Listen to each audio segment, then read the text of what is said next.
ನಾನು ಹೇಳುವಂತ ಈ ಒಂದು ಕತೆ ಉಂಟಲ್ಲ, ಸಾಧಾರಣ 19 ಕಿಡ್ಸ್ಗಳಿಗೆ ನೆನಪು ಇದ್ದೇ ಇರುತ್ತದೆ. ತಿಂಗಳುಗಟ್ಟಲೆ ತಲೆಕೂದಲನ್ನು ತೆಗೆಯದೆ ಶಾಲೆಗೆ ಬರುವ ಮಹಾನುಭಾವರು ಈ ತಲೆಕೂದಲಿನ ಅವಸ್ಥೆಯನ್ನು ಶಿಕ್ಷಕರು ದಿನನಿತ್ಯ ನೋಡಿ, ನಾಳೆ ಬರುವಾಗ ತಲೆಕೂದಲು ತೆಗೆಯದೆ ಶಾಲೆಗೆ ಬಂದ್ರೆ ನಾನೇ ನಾಳೆ ಕತ್ತರಿ ತಂದು ನಿಮ್ಮ ತಲೆಕೂದಲನ್ನು ಕತ್ತರಿಸುತ್ತೇನೆ ಅಂತ ಹೇಳಿದ ನೆನಪು. ಈ ಒಂದು ಶಿಕ್ಷಕರ ಮಾತನ್ನು ಕೇಳಿ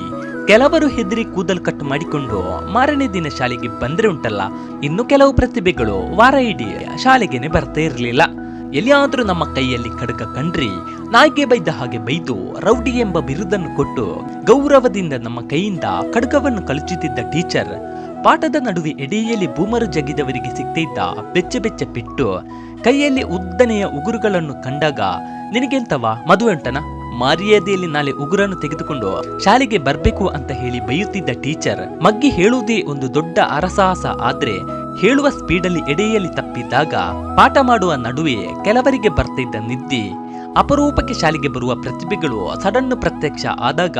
ಕಾಪಿ ನೋಟ್ಸ್ ಯಾವುದನ್ನು ಬರೆಯದೇ ಇದ್ದ ನಮ್ಮನ್ನು ಕಂಡಾಗ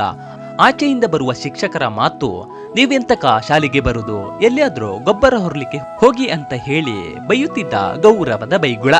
ತಲೆಗೆ ಹೋಗದ ಇಂಗ್ಲಿಷ್, ಏನು ಅಂತಲೇ ಗೊತ್ತಾಗದ ಹಿಂದಿ, ಅಮೀಬ ಬಿಡಿಸಲು ಹೋಗಿ ವಿಚಿತ್ರ ಕಲೆಯಾದ ಚಿತ್ರ, ಆಚೆ ನೋಡಿ ಈಚೆ ನೋಡಿದಾಗ ಮರೆತ ಗುಣಕಾರ ಭಾಗಕಾರ ಲೆಕ್ಕ, ಏನೇ ಹೇಳಿ ಆ ಒಂದು ಶಾಲೆಯ ಜೀವನ ಉಂಟಲ್ಲ, ಎಷ್ಟು ಚಂದ ಐತಲ್ಲ ಮರೆ. ಇಂಥ ಒಂದು ನೆನಪು ನಿಮಗೂ ಇದ್ರೆ ಎಲ್ಲರೊಂದು ಕಮೆಂಟ್ ಮಾಡಿ ಆಯ್ತಾ.